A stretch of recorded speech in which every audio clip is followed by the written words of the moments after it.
I recently had an encounter that left me profoundly shaken and moved, and I wanted to share it with you all. This story isn't about me, but about a medical resident I met during my rotation. He's one of the nicest guys I've ever come across, brilliantly intelligent, incredibly hardworking, and determined to become a trauma surgeon.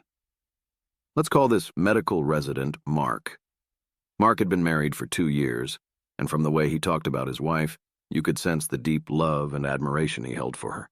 His humility was remarkable considering the demanding career path he had chosen. The guy was on the trajectory of greatness, all while remaining down to earth and kind-hearted. Now, here's where the story takes a painful turn. One night, after enduring a grueling 30-hour call at the hospital, Mark decided to surprise his wife. It was a special day, the anniversary of the day they first met. Earlier in the day on his break, he stopped by a florist to pick up her favorite flowers and pick up her favorite dessert so that when he finally got to go home, she would be surprised. As it turns out, Mark wasn't the one with the surprise in store. Imagine his shock and devastation when he got home, holding flowers and dessert in hand, only to find his wife in bed with a complete stranger. The weight of that scene, the disbelief, the sense of betrayal. I can't even begin to comprehend what he must have felt at that moment. His world was torn apart in an instant.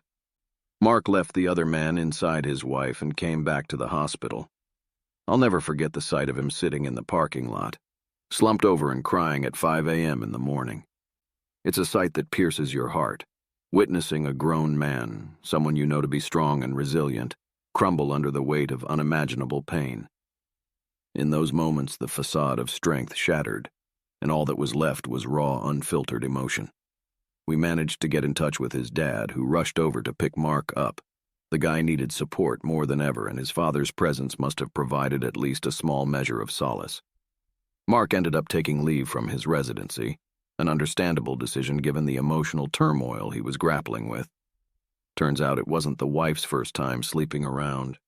It seemed that this had been going on for some time, that she had been sleeping around behind his back. The betrayal must have been unbearable for him, especially considering how much he loved her. I hope he gets back on his feet. He will make an amazing physician. Thanks for listening.